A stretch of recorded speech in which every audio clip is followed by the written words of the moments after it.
La personne de Maurice Sand m'intéresse depuis très longtemps. D'ailleurs, les presses de l'Université de Montréal le savent bien, puisque aux presses de l'Université de Montréal et aux presses de l'Université de Rennes a été publiée ma thèse de doctorat, en fait, qui avait été un peu remodelée pour l'édition, mais très, très peu. Et ma thèse de doctorat portait sur le personnage de Maurice Sand, sur son œuvre surtout. On l'avait intitulé « Une œuvre et son brisant au 19e siècle ». Donc, déjà, dans cette thèse, j'avais exploré beaucoup le thème le thème du Maurice Sand ignoré, du Maurice Sand même à certains égards méprisé. Rappelons ici que George Sand fait l'objet d'études depuis, bon, presque sa mort, mais disons que depuis la moitié du 20e siècle jusqu'à nos jours, les études qu'on dit sandiennes, donc relatives à George Sand, ont migré à travers le monde. On n'a pas idée parfois ici au Québec de l'importance des études sandiennes dans le monde, du Japon à la Russie, en passant par les États-Unis, en passant par les pays scandinaves. C'est sans arrêt, en fait, et des associations d'amis, bon, et surtout un nombre incalculable de publications, dont des biographies, il y en a probablement une centaine. Moi, j'en possède une soixantaine qui ont été publiées à travers le temps et qui avaient toutes un peu en commun d'ignorer le personnage ou parfois même de mépriser le personnage de Maurice Sand, son fils, elle a eu 2 enfants, donc Maurice et Solange, et Maurice qui était son fils bien-aimé. Et ce qui est amusant, et qui ne l'est pas en même temps, dans les biographies qui sont consacrées à George Sand, c'est que tous ces gens-là, un peu, ont tendance à se copier. C'est-à-dire qu'on a établi, vers le milieu du 20e siècle, que Maurice Sand avait été trop aimé par sa mère, qu'au fond, ça n'est qu'un dilettante touche-à-tout, qui se faisait vivre par sa mère, et puis qui s'amusait avec des marionnettes. En fait, Maurice Sand est un grand pionnier de la marionnette contemporaine. On commence enfin à le reconnaître aujourd'hui, mais il avait plein d'autres occupations et intérêts surtout. Et il était, ce que j'ai voulu démontrer dans ma thèse, d'abord et avant tout une sorte d'artiste multidisciplinaire. Or, au 19e siècle, l'artiste multidisciplinaire, ça n'existe pas. On est ou peintre ou écrivain ou dessinateur, ou on est figé dans une vocation singulière, sauf quelques rares cas. Et dans son cas, donc, comme il était multidisciplinaire, j'insiste, bon, on l'appelait plutôt un touche-à-tout. Donc, comme il était venu au Québec très brièvement avec le prince Jérôme Napoléon en 1861, le prince Jérôme Napoléon était le cousin de Napoléon III qui était alors au pouvoir, et Maurice était passé à Québec, à Montréal, beaucoup aux États-Unis, mais à Québec et à Montréal, et il avait publié un journal de voyage qui a été son premier livre publié, et dans lequel ce qu'il disait de Montréal et surtout de Québec était très juste. Donc, ça m'avait frappé. Et d'une chose à l'autre, j'ai un petit côté très, très collectionneur, mais vraiment, collectionneur. Je rassemble des choses. Aussitôt que je tire sur un fil, il faut que j'en amène 20 autres avec moi. Donc, j'avais décidé de rassembler tout ce que je pouvais trouver sur Maurice Sand, et j'étais dans le culte sandien. On n'aime pas que je dise ça dans le milieu sandien, mais c'est un culte. En partie, en tout cas. Il y a des éléments de culte là-dedans. Dans le culte sandien, tout ça était laissé de côté ou presque. Bon, il y en était question une fois de temps à autre. Donc, ça a été l'objet de ma thèse, plutôt l'œuvre, faire ressortir l'œuvre qui était très intéressante. Ça n'est pas un génie, mais c'était quand même une personne qui, à bien des égards, vers la fin du 19e siècle, s'inscrivait dans des courants qui vont devenir les nôtres un peu plus tard. Aujourd'hui, en art, si vous n'êtes pas multidisciplinaire, vous n'êtes rien ou presque. Bon. Donc, je me suis intéressée à ça, et d'une chose à l'autre, toujours à fouiller des fonds d'archives, ce que j'adore faire. Ce sont des moments de bonheur absolu, que de fouiller dans les archives et tout à coup de trouver des choses auxquelles personne ne s'est intéressé, ce qui était mon cas. J'avais la chance, dans ce milieu-là, de travailler sur un sujet que personne n'avait creusé, dans un milieu où il y a des centaines de personnes. Et ça, c'est vraiment un privilège. Et puis, un jour, j'ai donc trouvé une correspondance entre la fille de Maurice Sand, Aurore Sand, qui, en 1954, écrivait à un journaliste et écrivain français qui s'était intéressé à George Sand et qui avait soutenu que Maurice Sand avait été le seul amour de George Sand. Elle en a eu plusieurs, comme on sait, mais que le vrai seul amour de George Sand avait été son fils Maurice. Donc, elle écrit à ce monsieur en 1954. À ce moment-là, Aurore Sand est très âgée. Hein, elle avait 90 ans, je crois, ou pas très loin. Et puis, elle lui dit, il faudrait publier Palabra, le manuscrit le manuscrit que Maurice voulait, que son père voulait raccourcir, abréger. Il le trouvait trop long, mais enfin, il était totalement inédit. J'ai le manuscrit. Voulez-vous vous intéresser? Nous pourrions nous diviser les revenus de moitié. Elle avait toujours besoin d'argent, avec raison, elle n'avait plus rien. Et puis, et ce projet, ils se sont écrits 2 ou 3 lettres, et j'ai trouvé ça dans un fonds d'archives de ce monsieur, M. Toesca, qui était à l'Institut de mémoire de l'édition contemporaine à Caen, en Normandie, donc un endroit où j'étais là pour la grande bibliothèque ce jour-là, pour un colloque, et j'avais demandé de voir le fonds Toesca. Donc, c'est le moment charnière où j'apprends l'existence de ce manuscrit inédit, et de là, en fait, j'esquive tout le reste. En fait, j'ai commencé à le chercher, et puis j'ai renoncé parce que je me suis dit, c'est perdu.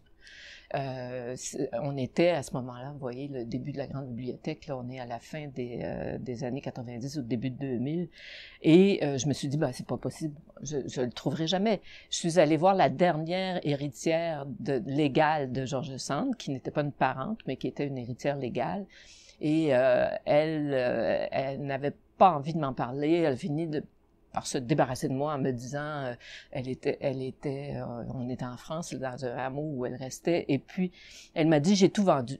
Et je lui dis, de Maurice, les archives de Maurice. Et puis, je lui dis, oui, mais encore, à qui? Et elle me dit, une université américaine. Je croyais qu'elle fabulait. Et puis, mais je dis, laquelle? Et elle me répond, Yale. Alors là, je croyais encore plus qu'elle fabulait.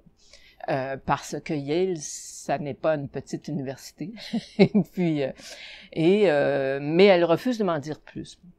Donc, je rentre au Québec quelques jours plus tard, et puis j'écris au bibliothécaire de Yale, qui est une des bibliothèques les plus célèbres en Amérique du Nord, qui s'appelle la Beinecke, la bibliothèque de manuscrits et livres rares de Yale, et je leur dis, se peut-il que vous ayez acheté les archives de Maurice Sand? Je ne vois pas ça dans votre catalogue. Et on me répond immédiatement, les bibliothécaires sont des gens qui répondent toujours dans les 24 heures et qui sont toujours heureux de nous dire ce qu'ils ont. Et on me dit, mais oui, on l'a acheté, sauf qu'il n'est pas encore catalogué et traité, ce fonds-là. Maintenant, madame, si vous voulez, on va vous envoyer l'inventaire de ce qu'on a acheté. Et j'ai trouvé Palabran dans l'inventaire. Je n'en croyais pas mes yeux. Il faut dire que Maurice est aussi un scientifique. Il était membre de plusieurs associations scientifiques en géologie, en entomologie, et lui, écoutez, il se promenait aux États-Unis sur un champ de bataille où Lincoln venait de perdre l'avant-veille, il y avait encore des cadavres, puis il faisait de la botanique. Là. Bon, et cet esprit un peu particulier, donc, l'amenait à vouloir faire des romans érudits. Et puis, comme il aimait bien sa mère, il tentait de temps à autre de lui donner raison, mais presque toujours, on sent chez lui la volonté d'inscrire de la science dans ses romans. Et mais surtout pour celui-là, il faut donc le placer dans le temps. C'est que les romans qu'il a publiés, sauf 2, ont été publiés du vivant de sa mère. Elle meurt en 1876 et là, il y a tout un mythe dans le milieu sandien qui veut que ce pauvre Maurice était tellement effondré qu'il n'a plus rien fait dans la vie. Ce qui est absolument faux. Et ça, je l'ai bien démontré dans ma thèse. Au contraire, non pas qu'il est délivré, il aimait beaucoup sa mère, mais on voit quand même qu'il il prend un envol là, à tous égards, en fait. Il va à Paris, il achète une maison, il va faire construire lui-même un théâtre de marionnettes dans sa maison à 200 places avec un vrai théâtre, des choses comme ça, peu après le décès de sa mère. Il va en faire quelque chose d'important. Ensuite, il voyage un peu, il écrit et il va faire 2 romans, l'un qui s'appelle La fille du singe, qui va être publié chez Ollendorff, qui est tout à fait intéressant aussi, mais en fait, ça a été publié. Et ce Palabran qui, lui, date vraiment des dernières années de Maurice. On est peut-être, j'ai pas la date exacte, mais probablement autour de 85-86, 1885-86. Et là, c'est lui. Ça lui ressemble, en fait. Et puis, et c'est beaucoup plus déjanté que ce qu'il a publié jusque-là. Et on sent que là, l'ombre de George Sand ne plane pas beaucoup sur ce roman. J'ai employé le terme répudiation avec une certaine réticence, mais je l'ai employé tout de même en présentant ce livre, parce que je crois que Maurice aimait beaucoup sa mère, avait une relation fusionnelle avec elle, certainement. Maintenant, il a aussi probablement souffert, c'est un grand mot, souffrir, mais enfin, il a probablement eu un peu de ressentiment à l'égard de ses volontés à elle de régenter sa vie à lui. Et on le voit d'ailleurs, on a souvent dit que, et c'est d'ailleurs sa fille, la fille de Maurice Aurore a souvent dit, il ne pouvait pas vivre sans elle, et il ne pouvait pas rester des semaines sans elle. C'est faux. Si on connaît aujourd'hui avec les agendas et tout ça, à quel moment ils étaient ensemble, ils n'y étaient pas, c'est faux. Elle tentait constamment de le ramener vivre à Nohant. Quand elle s'est repliée sur Nohant, après d'ailleurs la Révolution de 48, où elle s'est vraiment presque installée à demeure à Nohant, là, elle a pas cessé de le harceler pour qu'il revienne vivre avec elle. Elle a fait construire un magnifique atelier dans la maison pour qu'il revienne, bon, faire de la peinture, du dessin, de la science, tout ce qu'il voudrait. Et non, il faisait tout pour rester à Paris. Bon, alors on sent constamment, bon, sa réticence à l'écouter quand elle lui dit de faire des romans plus romantiques, là, bon, et tout ça. Il y a constamment cette distance-là, mais en même temps, il n'est pas quelqu'un qui renie sa mère. Là. Quand elle est morte, il a été très, très, très, très malheureux. Mais comme les gens qui perdent leur mère qu'ils aiment, bon, ça n'est rien de si extraordinaire. Il avait avec elle un lien très chaleureux. Mais c'est plutôt lui qui s'éloigne, oui. Elle... On a souvent l'impression, quand elle parle de lui, qu'elle le dessine. Vous savez, la correspondance de George Sand est immense. Elle est, bon, infinie. On en trouve encore aujourd'hui. Ce sont des milliers de lettres. Donc, très souvent, elle parle de Maurice, évidemment, à ses amis en particulier. On a souvent l'impression qu'elle décrit, c'est typique d'une mère peut-être, qu'elle décrit le personnage qu'elle voudrait voir. Elle lui invente des qualités qu'il n'a pas nécessairement. Elle lui invente des défauts aussi qu'il n'a pas nécessairement. Quand on regarde le personnage de Maurice de plus près. Donc, elle l'a pas répudié, non. Elle aurait aimé qu'il soit plus artiste encore, au sens de peintre. Vous savez, elle l'a envoyé chez Delacroix, il était tout jeune, à l'atelier de Delacroix. Et puis, ça n'a pas, quoi qu'on en dise, ça n'a pas fonctionné. Et c'est ce qu'elle aurait voulu, qu'il devienne un grand peintre. Ben, parce que dans sa vie à elle, les artistes abondaient autour d'elle. Et c'est ce qu'elle valorisait absolument. Donc, peut-être que son côté plus multidisciplinaire, justement, peut-être qu'elle voyait ce que beaucoup de gens lui ont reproché par la suite. Moi, je l'ai écrit, je crois, dans ma thèse, que c'est elle qui a créé en partie, avec ses lettres et sa correspondance, quand les biographes disent ben, il est touche à tout, il se fait vivre par sa mère, bon, tout ça, ça vient un peu de la correspondance de George Sand. On prend tous ces morceaux, on les met ensemble, puis on invente le personnage de Maurice. C'est sûr que c'est fascinant de voir à quel point Palabran prend des distances, en fait. Et là, d'abord, la distance du style. Ça, c'est certain que Maurice n'écrit pas comme George Sand, en fait. Absolument pas. Il a un style burlesque qui vient beaucoup du travail des marionnettes. Hein. Les marionnettes, George Sand les aimait beaucoup, mais c'est pas elle. Elle faisait quelques textes, elle écrivait quelques textes, mais essentiellement, les textes qui amusaient toutes les personnes, c'est Maurice et c'est du burlesque. Et ben, puis la marionnette en soi incite au burlesque, c'est un amusement. Bon, c'est un bel amusement, esthétiquement, ça peut être formidable, mais ça demeure quelque chose d'assez léger. Et il transporte cette écriture dans le roman. Les mœurs des gens, les choses invraisemblables, un éléphant qui se promène en bateau, bon, et qui devient votre ami, puis qui partage vos repas, bon. Il ne cesse d'inventer des choses comme celle-là. Donc, le style, c'est certainement pas celui de George Sand. Elle a touché au fantastique, mais pas au burlesque de cette façon-là, absolument pas. Donc, l'intrigue du roman, c'est relativement simple. Avec Maurice, les choses sont jamais très compliquées sur le plan romanesque, au plan romanesque, si vous voulez, mais l'intrigue du roman, c'est l'histoire d'un jeune homme artiste qui est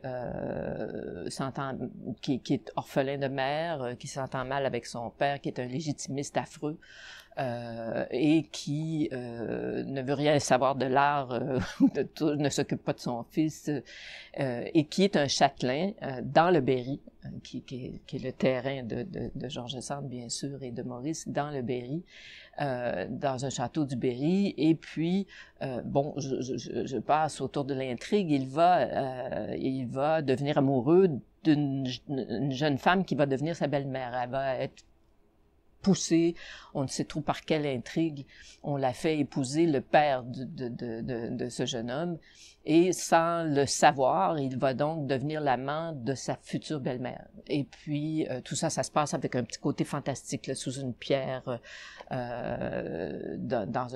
près d'un tumulus, la nuit, puis il pense qu'elle est un peu loup-garou. Ça, c'est du Maurice Sand pur, hein, parce qu'il invente des choses qui sont absolument impossibles, mais tout au long du roman, dans tous les romans qu'il a fait, une fois qu'il a établi un climat impossible, il va tout faire pour nous amener à croire que le surnaturel n'existe pas et que tout ça a une explication. Donc, c'est ce même modèle, mais là, il va le pousser plus loin.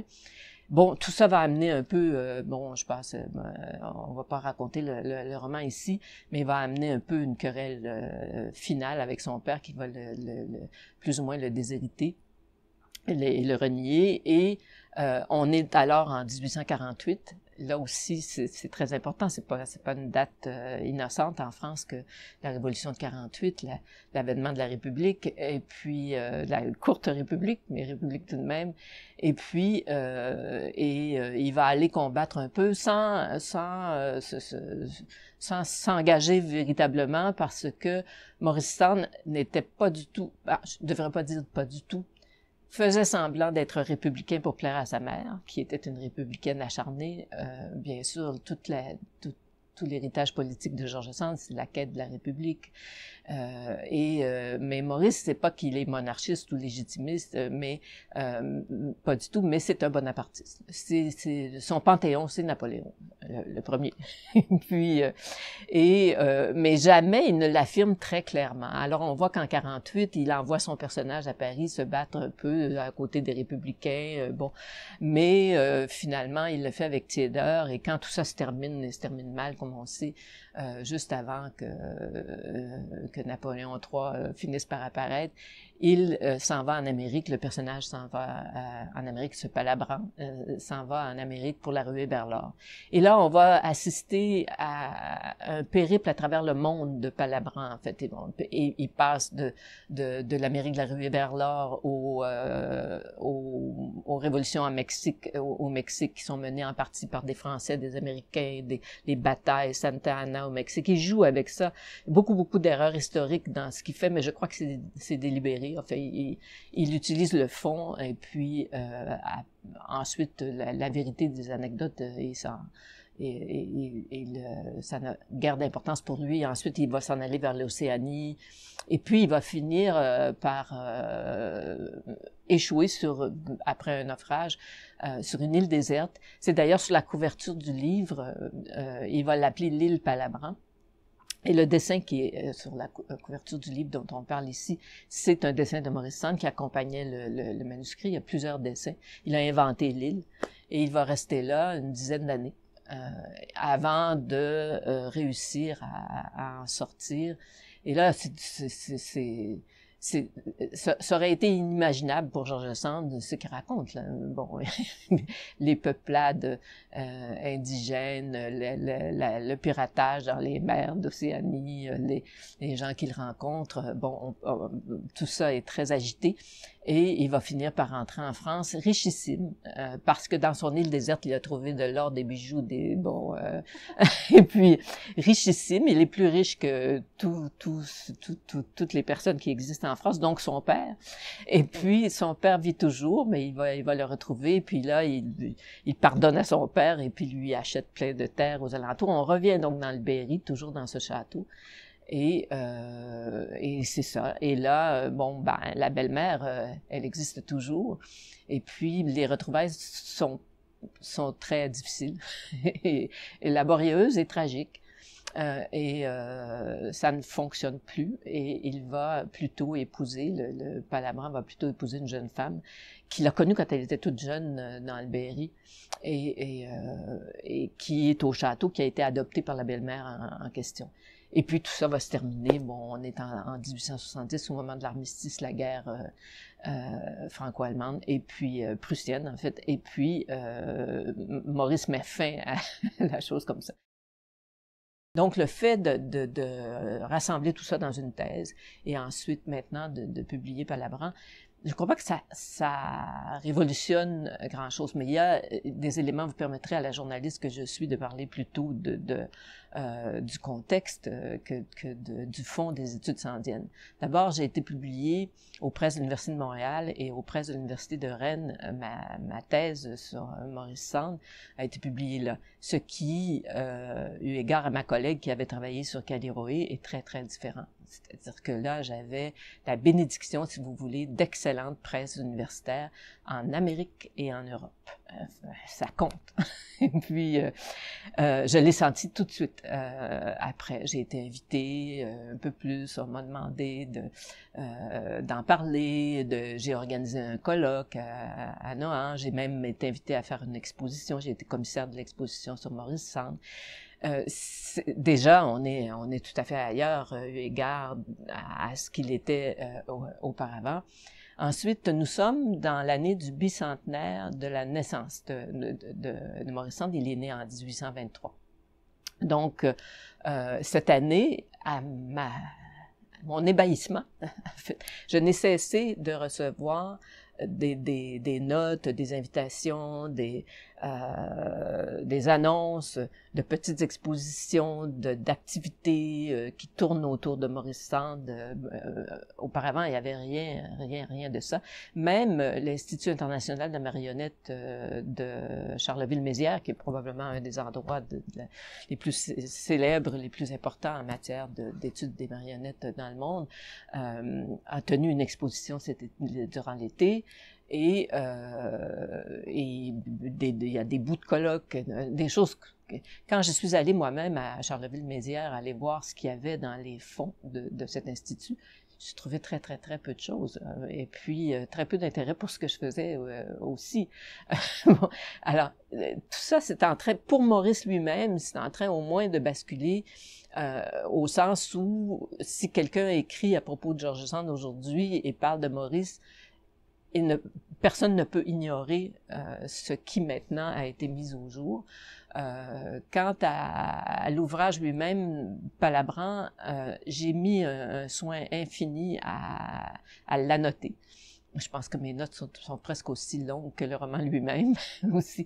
J'essayais de trouver toutes les sources, tout le travail qu'il y a derrière ça, parce que ça semble un roman burlesque, mais finalement, tout ce qu'il dit du Mexique, de la Californie, de l'Océanie, des îles, la différence, c'est délibéré à mon avis. Son île déserte, c'est le contraire de celle de Robinson Crusoe. Or, il a fort bien lu Robinson Crusoe. Donc, comment tout ça s'est construit chez lui où a-t-il fouillé, cherché pour décrire particulièrement la partie latino-américaine de ce roman. Il n'est jamais allé plus loin que le Mississippi. Il était passé rapidement en Amérique, donc il n'est jamais allé là-bas. Et pourtant, il y a des choses qui sont très vraisemblables là-dedans, d'autres qui le sont moins. Donc, j'ai voulu faire ressortir ça. Donc, au moins, le personnage Maurice Sand va cesser d'être insignifiant. C'est un livre qui est vraiment étonnant. Les Sandiens vont avoir une surprise un peu.